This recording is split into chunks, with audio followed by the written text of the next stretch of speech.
because that's the one thing that we can save well, and everyone likes pickles.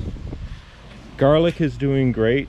I would imagine that with the amount of water we've had and the way that I can irrigate the yard, that we can probably wait to harvest them till like beginning of August. I'm really happy with how the garlic from seed turned out. I was skeptical at first, but if I can save these bulbs and then grow like bulbed garlic onion, then I have a great cycle. I hope to save some of these onion seeds. I think these are seed pods, but we'll find out. Cucumbers are always my favorite, and I really like that we had extra stakes and twine this year, because if I could have them climb higher and these cucumbers would all just be hanging. They're great. I can't wait to make like a sliced pickle out of that. Carrots and beets we saved from the rabbits and birds. I think it's the birds this year, by putting this white grow cloth on it, and it worked really well. Can't wait to eat carrots. And the beets on the beet tops of these beets have been delicious. We're having them almost nightly for salad. Like, it's quite a big leaf. We are now what is this?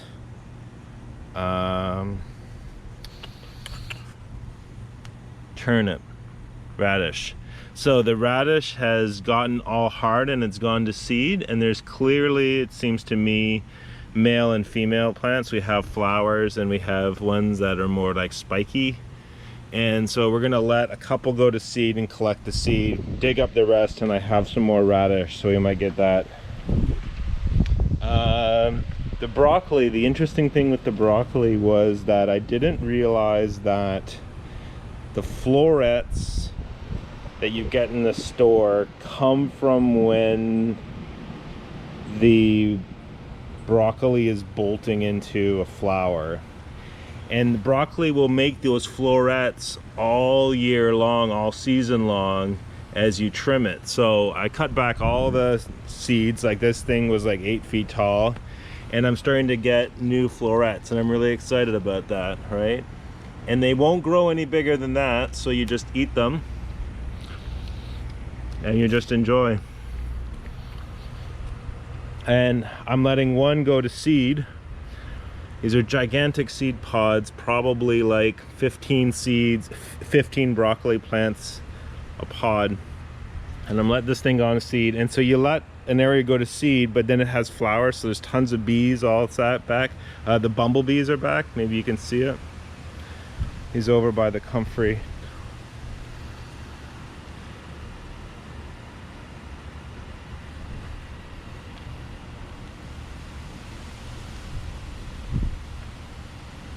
So the interesting thing is, I think the bumblebees are back because it's not as hot.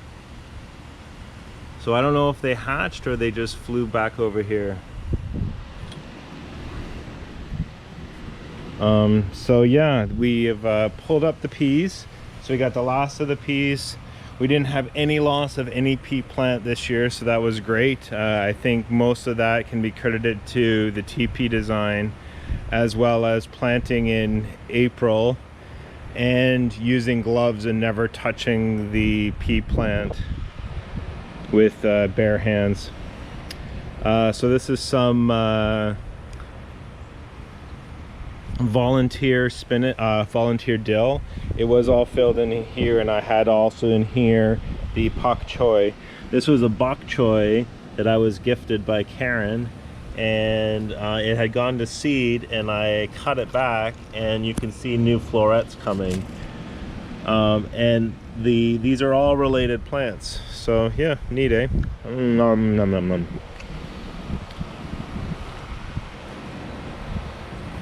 So it's a bit dirty, but maybe someone recognizes what color these plants are. They're yellow and purplish red.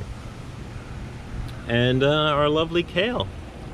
So it's a mixture of kale that we planted and grew. and we've been munching on it. And the great thing with kale is that it's slow to go to seed, so they're really the same flavor. Like, this is a broccoli plant essentially, but yes, you can just eat the leaves without bolting. And we finally started getting bolting in our lettuce, but it lasted so long. I'm so happy with this kind of lettuce. And then our beans, and our bean is the exact same TP as the pea, and they started so late. I actually thought that we weren't going to get any beans at all, and I just let it grow and weeded around it, and it's fully now grown. These things are probably a good 12 feet long, so we could definitely have another one and have them grow. Have not seen, oh, I stand corrected. We finally have a bean flower, so that's great. And yeah, in the, oh yes, the water system. So this is the water tank from the house. I've fixed up my hose here. It's like a lever, and if I do that, it supplies the garden water as well as the storage system. So this is house water, and I can turn off the storage, access to the storage system by going like this. So now the garden hose, which is gray, the garden hose is only being fed by house water. And I can actually stop the garden hose access by just turning it off. And now the house is going nowhere. So that's almost exactly how like the house is normally. And if I wanted to fill up the water system, I could go like this and go like that. Now the house water is filling the water system. But at this point, because we're getting a big whole storm, I want the system to dump as fast as possible. So I'm opening up the garden system. I'm opening up access to the storage tank, access to the garden hose. And this is the house water. But as you can see, it's starting to get some, you know, algae and stuff, and that's fine. I can put some black cloth around it, but really what I just need to do is water the garden. So I'm gonna actually open up this tank. Now, when I open this tank, it is lower than the rainwater tank. The rainwater tank now is the only one that's feeding me, dumping that garden hose into the pool. And this one is fully open, and it gets, and the exhaust, when the whole system is filled, the exhaust goes into our green water bin. So this is the other one that I want to dump. So this is our compost tea bin, and I have a bucket of compost tea here which I'll feed to some plants. And then this one I will just turn on, and it'll smell horrible. But the trick actually is it's almost never, you only fill it up when you want the stuff to actually actively compost. Then it's still all in there. And I'm gonna dump this, and I'm gonna start filling this. And then the other thing that I'm gonna do is, so we said that this was lower than the exterior tank. Yes, and I have the AC going because it's really humid here.